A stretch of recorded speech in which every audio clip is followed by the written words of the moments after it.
Hey everyone, welcome to the Caffeine and Coping podcast, where real conversation fuel your mind and help you navigate student life with more clarity, courage, and coffee.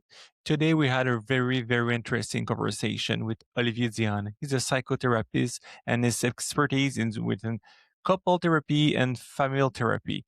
It was very interesting. We talk about attachment, about couple communication. We talk about navigating college life, our challenge when we were in college, many topics that will be perfect for your February month.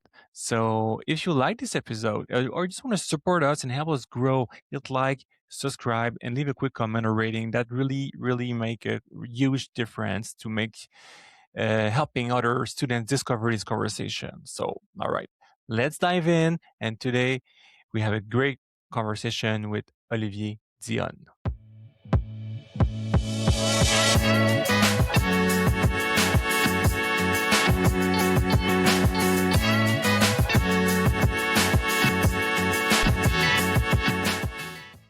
Welcome everyone to this new episode of Caffeine and Coping podcast. Today we have an awesome guest as usual.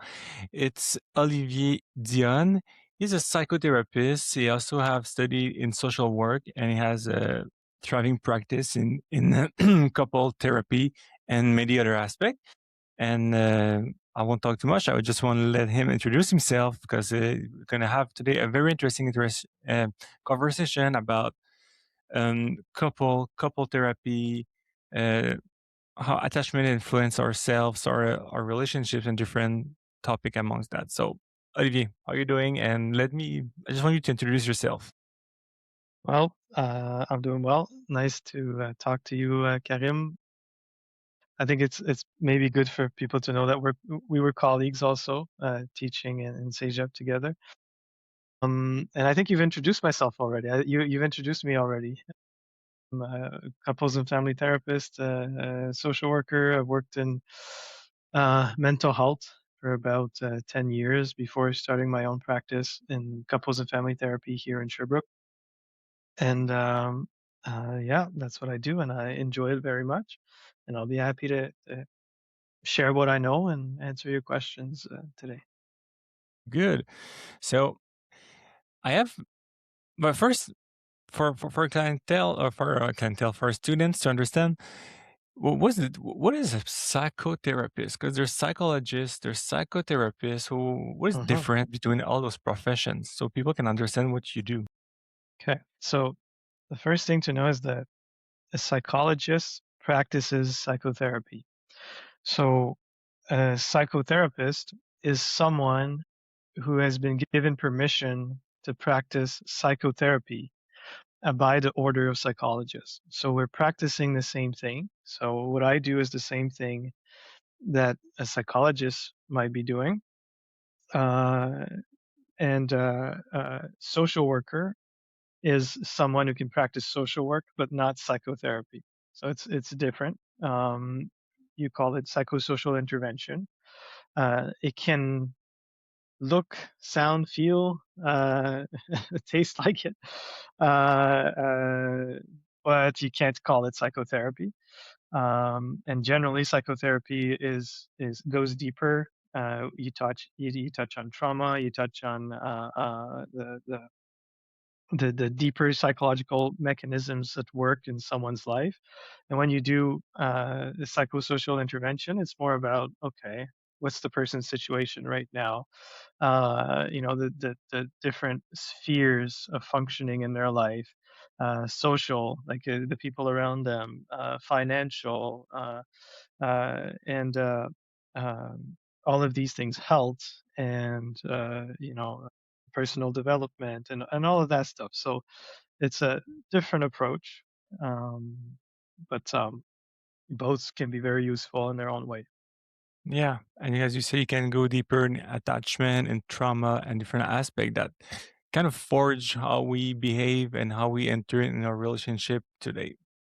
When I was planning to talk to you today about family couple therapy dynamics, I put myself back in college, and even in university, and seeing how what were the challenges. And I remember uh, at that time of the life, relationships are so intense. There's something super intense. I don't know if you can see it in your practice with the people you're following. I guess you have young adults in your practice that you're following, and also established couple with many years of couple together. So, do you observe particular relation challenge among young adults and students today? Hmm. Yeah. What's cool is that younger adults and teenagers are now interested in psychotherapy in a way that Um, previous generations were not. So that's yeah. something I think is really cool. Maybe it has to do with social media and TikTok and all of that. You can scroll and see all these tips about relationship advice, and a lot of them are really good, actually. A lot of them are based in science and have use reputable sources. So uh, I think that young adults are more informed about relationship issues and the jargon around like psychology and psychotherapy. So I think that's really cool. Uh, uh, when it comes to the intensity of relationships at that age, I think it's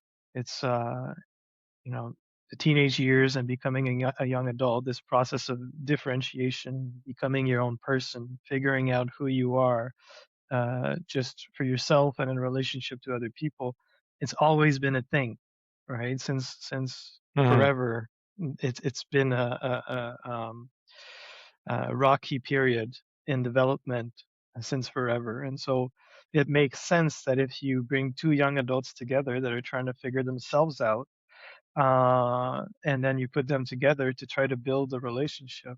It makes sense that there's a lot of intensity there, a lot of misunderstanding, a lot of mistakes, and a lot of powerful emotions. It might be more difficult to regulate emotions. It might be more difficult to name your needs. It might be more difficult to understand your needs, to understand your own emotional reactions, to understand where they come from, why you have them. So you're kind of figuring all of this out when you start off in those new relationships, because entering into a relationship is probably the main thing that will bring up past trauma, that will bring up, the history of how you grew up, how you were raised. This is going to trigger all kinds of things inside of you. And if you're a young adult and it's your first serious relationship, then it's all new to you, and you're learning to feel and navigate these things for the first time. You might not express yourself as well as you would, as an adult. So for all these reasons, yes, relationships are hard to navigate for young adults. I think they're filled with challenges. It's you pointed just right. It's a period as you start to new understand yourself, follow your own values, quitting the family nest a little bit. How can we? How can a young adult as a couple? Because you say I'm becoming me, but when you get into a relationship, you can kind of become we. Is there any suggestion you can make or idea you point out to for young adults to stay themselves inside a relationship? Because we see that often people just get infusion together. Just you mentioned there's communication issues that can show up from that, and you learn from those mistakes. But do you have any suggestion to stay yourself inside a relationship? We all have that friend that you lost because you get in a relationship and Hmm. get the infusion with someone. Yeah, I think that's maybe the most important question around uh, relationships and the idea of relationships and couples therapy and all that. How to maintain individuality inside a relationship. Mm, Um, right. So I can answer the long way or the short way. Like the long way would be to go into a discussion about attachment and where it comes mm. from, We'll get there. and we go there. We will go there, but we can go there right now if you want, because to help you get in that question, that topic, how much you think of our past and family history get get back, yeah, appears in our relationships? Like how much of that can is reflected, I want to say, in our really present relationship today? I think it's a lot of it comes up. You know, I can give you an example that comes to mind. So let's say you're the last of a family of five, and you're the youngest of the family by a large margin, and so you learn to never compete to be at the top or to be in control. You learn that you're never going to beat your siblings, so then you learn to please, you learn to be the good boy. The youngest in the family often end up in that position, or the good girl. And uh, then they bring that into the relationship. They find a partner often who has drive, and they want to please. They want to they don't want to get into fight. They want to avoid conflicts. They want to make sure the other person's always happy, and they struggle to name their own needs. They struggle to name their concerns, to name the things that bother them. And then the other person gets annoyed at that for not knowing what's going on in the other person's mind. So that's just one example of how people bring their upbringing into their relationships. And it's hard to figure out without help, but it's not impossible. But you really have to get into thinking about these things, right? Um, so another example could be uh, growing up in a family where love is conditional, right? Where I'm not too sure how important I am. I'm not too sure if you know, I'm the priority, or if dad isn't more interested with his new girlfriend than me. So what that does is it brings insecurity, right? Insecure attachment, and we'll get back to that later. And someone that's insecure then in a relationship might always be afraid that, oh, I might be abandoned. Uh, they might leave me. And so jealousy might be something that comes up often, wanting to have some control over the other person so that they don't go out too much because they might find someone else. And and that might create conflict. So that's just another example, and really it's endless. So these are stereotypes, uh, but it's really endless. And in therapy, that's part of the work we do. We try to uncover the strings that tie up current behavior to past history, to how the people grew up in their family of origin. This reminds me, a very excellent point, Olivier. It reminds me of a client I was following in couple therapy as well, and she main trigger she has is when her husband, when he lie on the couch after drinking and start getting sleepy. You know, that was she was out of her mind at those moments. A regular rule, I don't know if you agree, when a situation gives us a disproportionated emotional reaction, it always speaks about us, about something that happened before. You can be irritated by a behavior, but when you're extremely irritated, there's something going on that speaks about you. You know, that person reveals something about you. And through discussion, we observed that this reminds her, like I ask you, how far that emotion comes from. You know, what comes in mind when you think about that, and what it reminds her of when her father was passed out and she was a kid and was on a couch and she was playing around with Barbies and stuff, and he was passed out. Pass that on the couch She, drunk. Yeah. yeah. So that was one impact on how childhood can sometimes influence how we love today, the way we love. So she has a husband that she has to do everything for, like she did. She was a parent of her dad, you know, Mhm. early on. What do you Yeah. think about that relationship style? Yeah. Well, I like what you said about the familiarity of an emotion, right? Mm, Asking a client, is that a familiar feeling? Is that an emotion that you know well, that you carried with yourself for a long time? And they'll often know the answer right away. right away. Um, so yeah, I like that. And what you say also about having powerful reaction to something going on in the present, a reaction that seems to be uh, maybe disproportionate to the situation.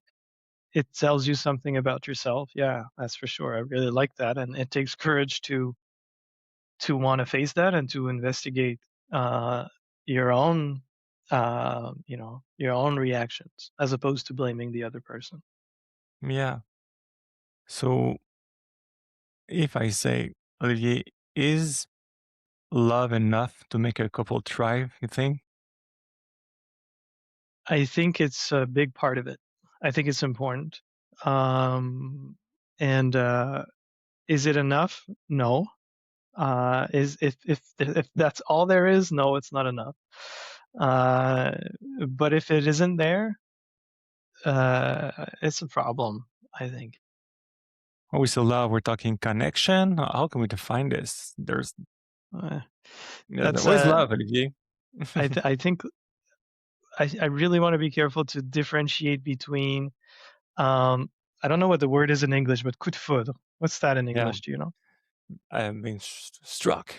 To be like a uh Fell in love, like in love at Princess first sight, movies. let's say. Yeah. Yeah.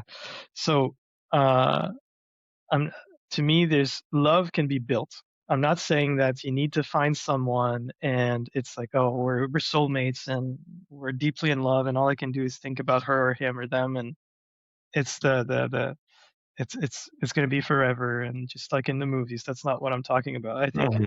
you can be with someone that's a friend at first and over time the feeling of connection grows and we trust each other and something inside you tells you it's the right thing to do to stay with that person, to be with that person. I feel good, I feel comfortable, I feel I can be myself, I feel like I want to be here with them for a long time. Like I know it's an abstract definition, Mhm. but that's what it means to me. It's not this passionate, powerful feeling that you have in your chest. It's more nuanced than that. And if you don't have that, like if you don't have this sense that you're lucky to be with that person, that you want to be with that person, that it's a choice to be with that person, then the foundation for the relationship will be shaky. So yeah, it's important to have love in a relationship for it to work well. Um, and then can it work without it? I think plenty of people did uh, do that. Like there's no love at all, and we're just functioning, and we're a Mhm. team, and we're making it work. We're it's basically coworkers, running the family. I think it's possible um, to This do might that be too. less present in young adults, I guess. Hmm. Yeah, and I think that the previous generations did it more Mhm. because to separate and Responsibilities. divorce was not acceptable or not as common. So people would just find someone and then stick with that same person forever. And in many of those cases, they managed to build love, if Mhm. we stick to the definition that I gave before. But in many cases, they did not, and they just kept going because that was the thing that they knew was the right thing to do. You know. For the family, for example, and safety, kind of security. Can you talk a bit about attachment and how it shapes us, our relationships? And we can start by why some people fear being left alone and the other one, the couple, to be too close from the other one, and why they are in couple together. Those. Hmm. So that's we'll go back to the long answer that I wanted to give you earlier. So t- you know, attachment starts from conception, right? You're Mhm. one with your mom, you're one with your parent, and then there's the moment of your birth, and at this point you're separated from your mom. From the time of separation anxiety starts, right? And you can observe it in any baby. If you put them away from their mom, they'll cry to be reconnected, Mhm. to be close to their mom soon enough. And if that separation is maintained, the baby's distress is going to increase over time. And so we all have it. It's not just some people that are insecure.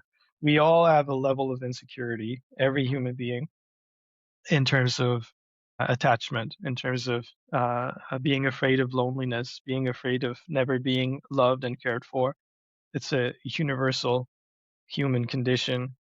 But based on how we grew up, did we grow up with a secure attachment to our parents, to our mother, or a significant adult, or did we grow up feeling disregarded, feeling abandoned, feeling not cared for? Then it's going to intensify that feeling of insecurity, and all kinds of defense mechanisms will be put in place to protect ourselves from abandonment and from the pain of uh, loneliness and potential abandonment. So then, to come to your question about two people coming together. So let's say you have someone that I just described, who's really anxious in terms of attachment. They're afraid of being abandoned, and they come to a relationship with someone who's secure, someone who had parents that were available and present, at least good enough, right? The person who's secure might not understand the constant demand for more closeness and connection, might find it overwhelming over time, and eventually it might be too much, and it might lead to abandonment, right? So the person with abandonment issue is unfortunately often going through lots of abandonment, right? Hmm. The Kind of the the re-traumatize yourself through that. Yeah, not on purpose, but by trying to avoid it, sometimes you bring it upon yourself. So now we talked about secure attachment. We talked about the anxious attachment style, and then there's a third. There's actually four, but the three more important ones are secure, avoidant, and anxious. Now, there's another type of attachment that stems from the same thing, insecurity in terms of uh, uh, you know, uh, attachment, connection, and fear of abandonment. The avoidant, instead of desperately wanting to be really close, they are afraid of closeness for fear of abandonment. So they prefer to have short term relationships that are intense and fun and pleasurable, and then avoid those relationships getting too intimate, too close, by leaving them before it gets to that point, because that would be too dangerous for them. And one thing that's interesting is that avoidant and anxious type individuals tend to get together a lot, because the avoidant, who's really looking for an intense experience of connection, is quite attractive to the anxious individual who's looking for love. So Mm-hmm. then the anxious gets together with the avoidant and is really passionate for a short period of time. And eventually, the anxious is looking for more, wants more closeness, more exclusivity, more time together. They want to project into the future, and the avoidance struggles to do that. Struggles to they get anxious the more committed the relationship becomes, and eventually they find a way to leave. And the anxious person then uh, is being abandoned again, and it's quite hard. It's quite hard for them. And yeah, it can also be hard for the avoidant, who ends up repeating that cycle over and over and Mm-hmm. wondering why they're stuck in that cycle, and asking themselves questions too. So yeah, so that's the to answer your question about an avoidant individual or and an anxious person coming together. Yeah, Yeah, that would be absolutely. And can you talk about the disorganized attachment style? disorganized is more rare. You don't see it that often, and it's a mix of avoidant and anxious. So it's often people who've had a more difficult upbringing with more trauma, unpredictable kind of care, where sometimes the care is good, sometimes it isn't, sometimes it's there, sometimes it isn't. So that might bring up the uh, disorganized attachment style. So to give you an example, so the person at the beginning of a relationship, when it's just starting off, the person might be really anxious because they're afraid of abandonment. They don't think of themselves as good enough. And then when the relationship becomes serious and the other person gets really interested and wants to project in the future, then they get avoidant because they're afraid of abandonment, or they're afraid of commitment, and then they decide to leave. So then it's a bit of a roller coaster of avoidance and attachment anxiety back and forth. It's really, really intense. We all go through that roller coaster, but when someone's has a disorganized attachment style, it's really causing distress to the point of affecting functioning and mental health, and it's quite uh, they're powerful emotions, really powerful emotions. What do you recommend for a student listening to us and be like, hey, I can recognize myself in this. I cannot commit in a relationship. I'm afraid to. That doesn't mean they have this attachment disorder, whatever the style. But what do you recommend for someone who see themselves in this? Like they see the pain, they see the fear in their relationship, they want to quit. What do you recommend to those people? Yeah. Um, so first of all, we should all see ourselves to a certain extent. Like no one enters into a new relationship and not feel any kind of either anxiety, like will this person reject me or not, or fear of is this the right person? Like, am I committing to something that's not the right thing? Right? Some form of avoidance, some form of anxiety, or both, is going to be a part of any relationship. So so everyone should recognize themselves, and it's okay to have some of that. It's impossible to get rid of all of it. It's just like I said in the beginning, it's part of the human condition. Um, but what you can do if you feel like your emotions are beyond what is normal, like it's affecting your functioning, it's affecting your mental health. You're having thoughts about hurting yourself. You're having thoughts of invasive or intrusive thoughts about all of it. And then what you can do first is slow down. Right, you're still young. Maybe working on yourself and taking the time to figure yourself out and heal. Maybe going to therapy. There's therapy offered at the college, if I'm Hmm. not mistaken, Yep. and trying to figure out where that comes from. Why do I feel that way? Why is it so intense for me and it doesn't seem to be for other people? And to progress. And once you feel like you've put your finger on a few issues and that uh, you know yourself better, then it's time to maybe try again. And once when you try the next time, if you know what kind of attachment you have, let's say you know you're avoidant. Okay, so maybe getting with someone that's really anxious that wants to be with me all the time, maybe not a good idea. If you're anxious, maybe getting with someone avoidant who wants to be on their own all the time, wants to travel without you, who wants to have be with their friends all the time, who struggles to commit to the future, maybe it's not a good match, right? So to be careful about that. And the thing is, often anxious people are attractive to avoidant individuals, and the opposite is also true. Someone avoidant who's has many friends, who's can talk to you about all kinds of adventures, is passionate, appears to be extremely interested into you, then that can be really attractive Hmm. compared to someone who's secure, compared to someone who's a bit more anxious.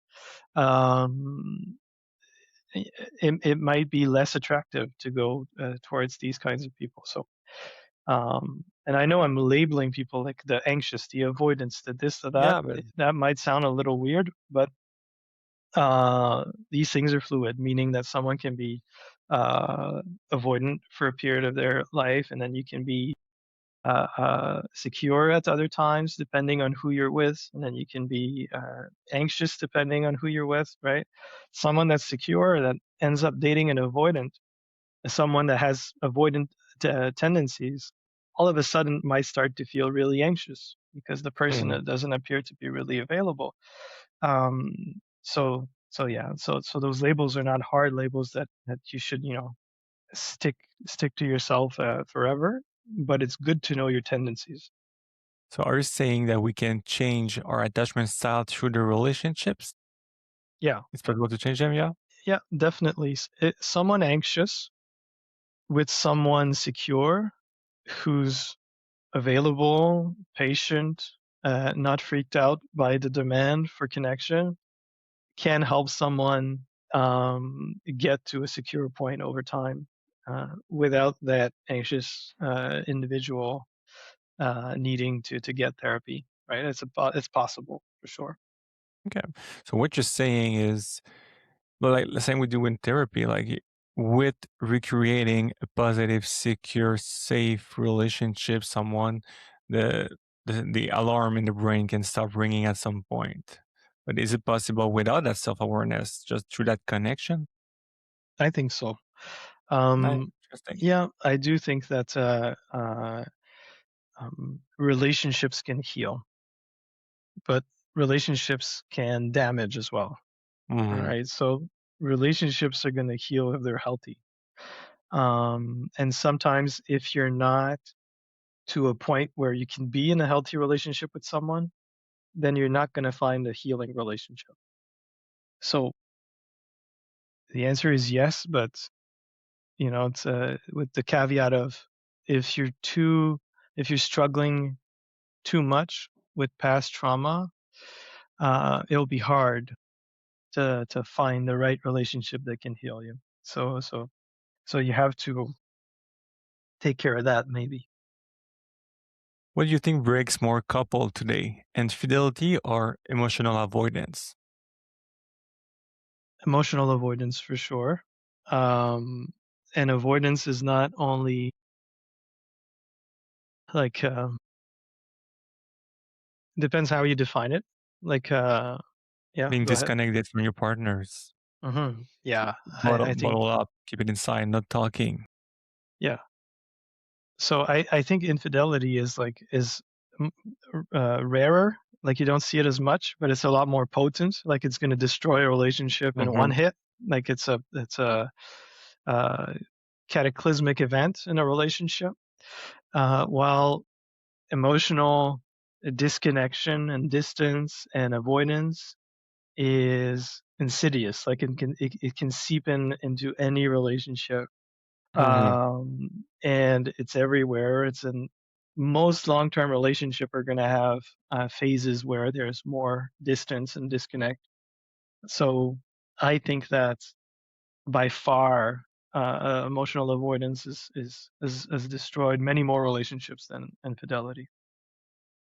In that same topic of communication, I want to bring you in on this. It's people often feel attacked when they discuss in their relationship, like and then it's escalate. So how can a couple can recreate a safe space for a dialogue when the dialogue hasn't existed for a long time? And I give you an example maybe before you answer something that I observed. And those frameworks of theory, it's sometimes we speak through anger, in a relationship where there's jealousy, there's anger because you did that. We speak on secondary emotions instead of what's really inside. And when we take the time to slow down, most people don't want to are angry because they want to be seen, or angry because they don't want to be left alone, on the primary emotion. They want to be cared of, be seen, be considerate, So how can we work on this aspect in a relationship and see people that always feel attacked to the main every critic they can have in their communication? Yeah. So I think you kind of you gave most of the answer yourself, meaning that you're if the reason why people are so reactive towards each other instead of telling the truth about their vulnerability and why they're hurt and why they fight instead is because it's their defense mechanism that's stepping up to protect them as opposed Mm, to the it's too vulnerable. I don't feel safe towards you, meaning my partner, to share that with you. So instead, I'm going to fight you. Or you've hurt me so much to the point where I don't have access to that vulnerability anymore. I all I have access to is the defense that popped up, which is anger or resentment or aggression. Uh, these are ways to protect ourselves when we don't feel like we can be vulnerable. Uh, so yeah, and people are reactive when the relationship doesn't feel safe, when the relationship is a competition, when the relationship is um, not meeting their needs, and they've tried to ask, and it's there's not been a positive response or any kind of change. And so then people turn to protecting themselves, and it's often the state in which couples come to couples therapy. At that, when they're at that point. When people come for help, they're often at that point where they struggle to Mm. talk, they struggle to connect, they struggle to have a conversation about anything at all. Right. Mhm. Everything's Uh, become sensitive, yeah. and defense mechanisms showed up. So it goes back to attachment and childhood impacting their relationship, I guess. Yeah. Yeah. It's all Okay. connected. So you're saying, if I understand well, it's in order to build to be vulnerable with your partner, for everybody listening to us, you need to be able to create a connection, to foster something inside so you can feel safe communicating certain topics, you know? So how many young couples navigating in, I don't know, it's a tough question, but maybe I'm wrong, but it seems more difficult today to connect for young adults in that world where it's a lot of communication via internet, texto, whatever app they're on, and everybody's over connected also together, never leave the conversation. So is there many issues or recommendations you have so people can still be really connected, not just Mhm. confusion, let's say? Yeah. So the phones, the technology, video games, TV shows, all of that facilitates avoidance, facilitates not only avoidance from the relationship and the struggles in the relationship, but also the struggles that we have inside ourselves. Right? It's like a drug. So you can, let's say you're anxious about something, you turn to your phone. Most Mhm. people will do that. You're depressed about something, you turn to your phone. And so then people have access right in their pocket to something that prevents them from processing emotions, and prevents them from processing some issues that are happening in between them and in their relationship. So I think, yeah, it might be harder in that way.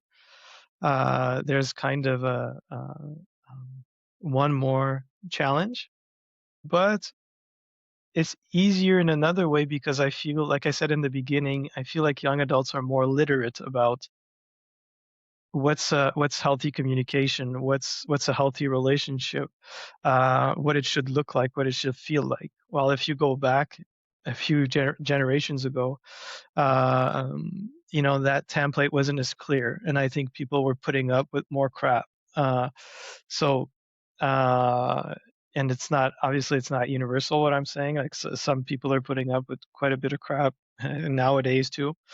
But in general, I'm Mm. generalizing.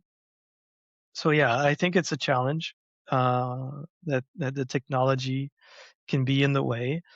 And what's the cure? Well, the solution probably would be to make the effort of connecting. And so that means I'm coming home from school.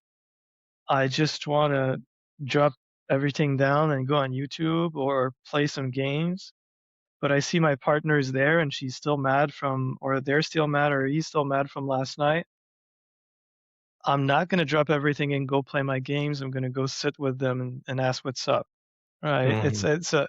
If you want your relationship to work, you have to put in a lot of work. Uh, Yeah, I put it on the agenda. yeah, it's effort, it's work, it's courage, because you need to be courageous to go and sit down and talk to someone and give them space to tell you why they're angry at you or why you hurt them. It takes courage and really wanting to fix things. So and the ability to take responsibility for your your part. We didn't mention in this, it's very interesting because it takes courage, but it takes courage also in communication to listen. You know, that's a big part of it. When you communicate with you said in your example, if you feel hurt or if you hurt your partner in some way, some behavior, your partner wants you to listen so they can be vulnerable and be heard in the pain they're facing. You know, so it's tough to do those things. It's very tough. And I put myself back, you know, if you can zoom out from this, because being 18, 19, like we just said, let's say for Champlain College, like many people are the first generation of their family going to college. They move out from going apartment for the first time. They discover they don't know. I remember being stressed at that time. What I want to do with my life? What is it? So many possibilities. There's so much going on. So if we zoom out from, or we put aside couple therapy, couple advice, if you put yourself back, Olivier, at that time, what would you recommend someone 18 years old facing that new world we're walking in and everything that happened right now? In terms of relationship In, advice. in terms of staying adapted and sane, kind of not sane, but to manage anxiety and staying adapted, because it is the most stressful studied period of human life. No, yeah, having children is something stressful, but because that time of the life, quitting studies, Hmm. that's a Hmm. lot of adaptation. You're defining Yeah, yourself and your clientele without being like saying ethic, but what do you see like main challenges and what do you recommend really for someone that age facing? yeah. So, like for myself, I remember I went to Champlain as well. So, Mm, um, coming out of high school, being 17, and kind of disoriented a little bit. You're coming from a really structured environment where you don't have to make many decisions for yourself, aside from do I want to do strong math or weaker math, and aside from that, that's about it.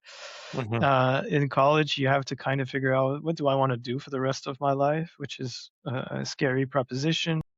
You lose your friend group very often. You might be speaking a different language. You might be in a different country, like you said, or it might be the first time in your family that anyone goes to college. So there's some, you're carrying this burden on your back that it shouldn't be possible. You shouldn't be here. These beliefs about yourself, feeling like an imposter. And so yeah, it's you trying to figure yourself out, trying to become to it's the process of individuation, it's called. So you're trying to become an adult to become yourself and figure out who that is and what that is. And at the same time, you have 7 and 8 classes, and you're being asked to do something that's extremely difficult, like a tremendous workload, and you're doing mhm, things you've never done before, and it's quite challenging. I can remember being very, very anxious and struggling during that time. So what I recommend, I'm not saying I did these things, but what I recommend would be, stay away from any psychoactive substance like weed, especially like those wax pen thing, to not touch any of that. Be careful about the drinking, not too much of it, because your brain is, going, 1,000 miles a minute, trying to become an adult brain. That's happening all the way until you're 25. So if you just mess with it with too many drugs and alcohol and stuff, well, obviously you're not going to help with your anxiety. You're not going to help with your feeling overwhelmed and depressed and demotivated. And so being careful about that. I'm not saying to not do it at all. It's fine to experiment. It's fine to have fun. But if it's a regular thing that you're doing every day, well, you're setting yourself up for lots of problems. So being careful about that, making good friends, being careful about the who are the people you connect with, yeah, making sure they're a good influence, they can support you, they can help you, uh, and to do the same for them if you can. So that's another advice, and also to pace yourself. That's something like for me, I started in social sciences. I had 8 classes, and I failed a few of them, and I dropped out of another few of them, and I was quite overwhelmed. And then I went back and I slowed down. I was doing 4 to 5 classes, and it took me 4 years to do it instead of 3. And I managed to finish. So I paced myself. And then, you graduate, you're what, 22 instead of 21, or 21 instead of 20. It really makes no difference. No. And you're going to be all the better for it. I know that your academic advisor might tell you, don't do that. Don't get off course. Don't get off course. But to me, it was the best thing that I did to pace myself. It was too much for me. I was living in my own apartment, so I had to work at the same time, and I just couldn't do it. I just couldn't do it. I think so. That's another advice I would give. And finally, if you're really, really struggling, well, therapy. You can do online therapy on different platforms like Inkblot or BetterHelp and stuff like that. And or you can use the resources on campus, but to talk to someone, talk talk to a professional about your struggles, um, and that can be a really big help. Yeah, that's very interesting. And like I like you say when you said that you need to pace yourself and to slow down if necessary. It's okay. And it's true that at that time of our life, we feel, and in my practice, I see it too, people feel they're so behind. I miss on life. I'm behind. My group of friends are 1 year ahead. You feel like you're behind. But when you look out and you take a look at the big picture, you're not behind at all. Hmm. At all. And you can fail, you can move on, you can do it again. Like you said, you drop few classes. And last week I was doing the podcast with the psychiatrist, and she said I failed my math in high school, and it's okay. She just strive after and kept going. So these are a good recommendation. I like what you're saying, and I will add to that for our students to, because when we observe discovering who we are in that world, when we are discovering that group of friends, and I mean it's tough to make a group of friends, but to do action that fits what your gut feeling tells you it's important to you. Not what you feel it's important to just connect with everyone, to not being alone, but what feels right. What is important? What do you enjoy? You like fishing, you like sports, you like food, whatever is your thing, music. Start doing slow steps, slow action towards those things that are important. And being aware of what drags you away. Like the example you give on, you feel anxious and you go on social media right away because you don't want to feel any pain. Hmm. Being brave is facing pain, like in a relationship, to be able to talk, even if it's painful, Yeah, or hear. yeah, absolutely. And I like that. Right, that's part of the what you're saying about what is it that I want, what is it that I need, right? Hmm. Who is it that I am? These are questions that um, you know, uh, they're important to answer, and they're important to keep at the forefront of your mind. Because if you Hmm. get either in a friend group or in a relationship that demands you to be something else, and that you need to put Yeah. aside those questions, then you're basically delaying your individuation process. You're delaying the time where you can finally become the person that you're supposed to be. So, yeah, That's where we find them at 29, 30. Who I am. What do I love? I don't know, So, like to, because we were always on the eyes of someone else or whatever it is. yeah, It's yeah. interesting. Obviously, at that time of the life, there's so much breakup everywhere.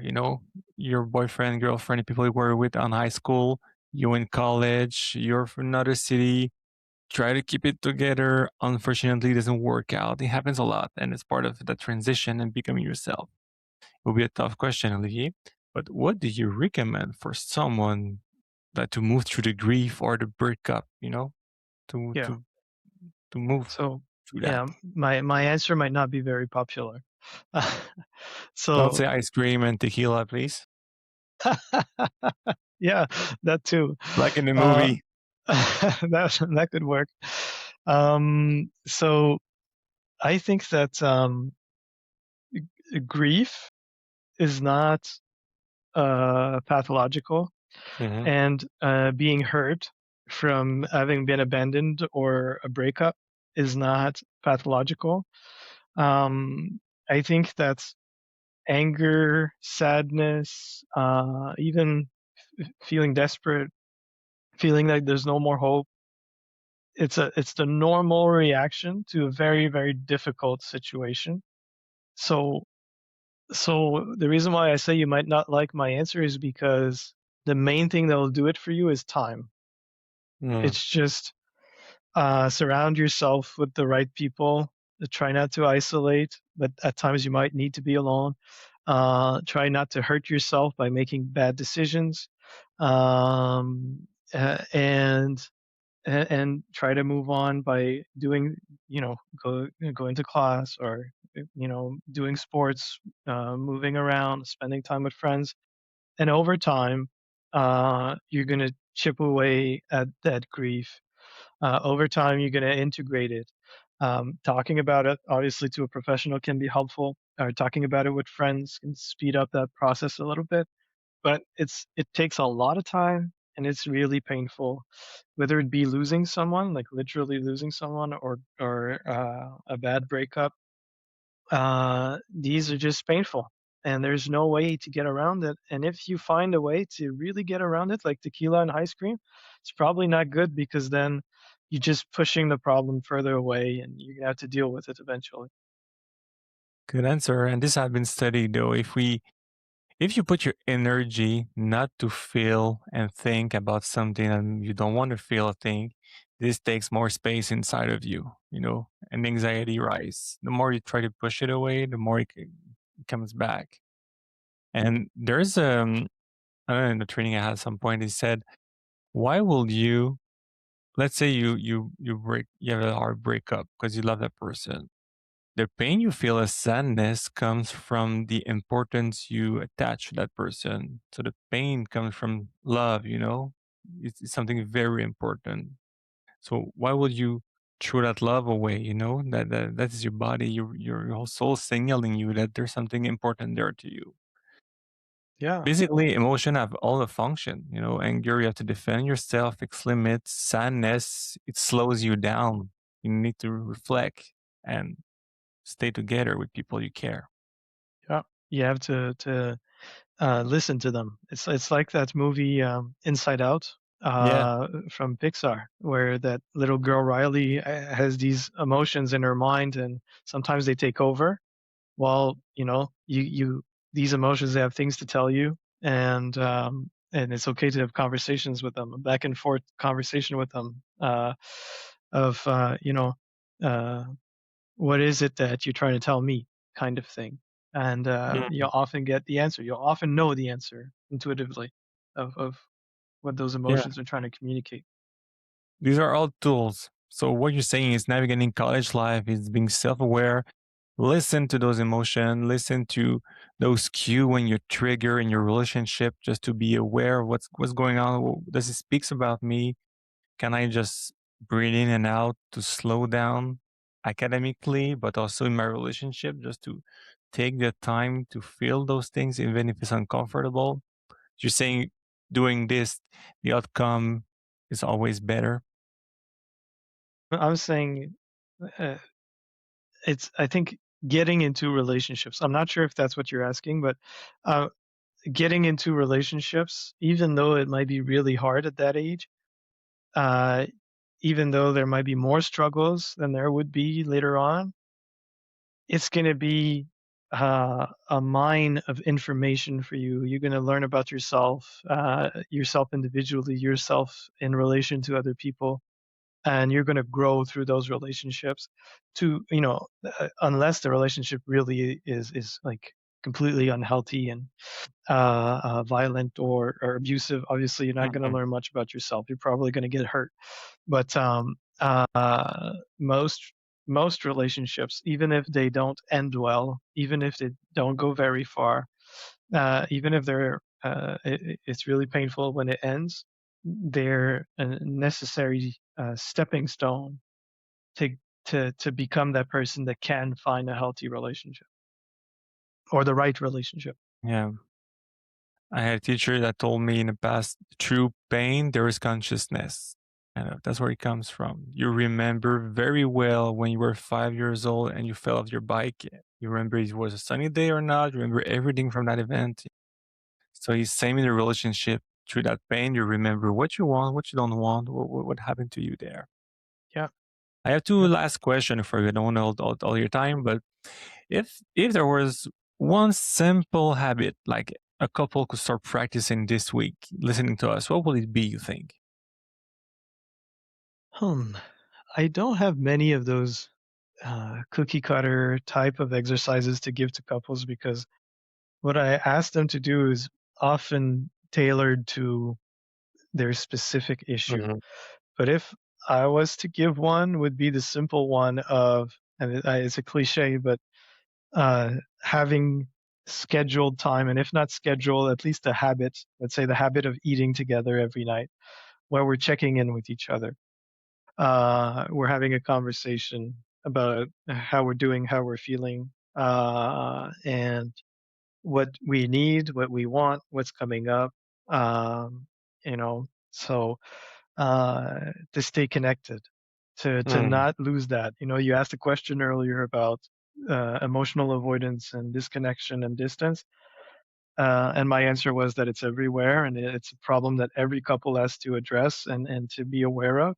So to fight that, you need those regular times of connection and check-ins, and where you're on the same wavelength, right? To keep the couple on the same wavelength, where they speak the same language and they know what's going on in the other person's mind, and if their needs are being met or no, and all of that. good answer. And through all your experience, not just for relationships, couples, or family, if you could speak directly to students who right now feel confused, overwhelmed in their relationships or in their life at 18, 20, 19 years old in college, what would you tell them? hmm I think it's normal to be confused at that during that stage, that when there's so much unknown ahead, and it's it's uh it's disorienting. And so I would go about it saying, right, so I just want to get through it in one piece, make the best choices that I know I can make on the micro level, right? Should I go to that party till 3 a.m. or study? If you have an exam tomorrow, well, you probably should stay home and study, right? So to try to spare yourself some trouble, uh, and to trust that over time, as you grow up, as life throws different experiences at you, that eventually you'll find your path. There's no point in worrying all day about what is it that I should do and what will I be and what will I do, and being afraid about what's to come. I think that it's one way to approach it is one day at a time, to break it up into smaller pieces, to do the best you can. And if you don't feel like you can do that, then to go get help. Um, and That's how I would kind of fight that feeling of powerlessness or confusion that can be quite oppressive, around that uh, age range. On that note, Olivier, I want to thank you so very much. If a student want to join you, your therapist that you don't know, of course, there's ethical guideline. You can probably Google your name and find you. And thank you for your time. And Yeah, I wish you have a nice evening. it was a pleasure. Thank you, everyone. Bye.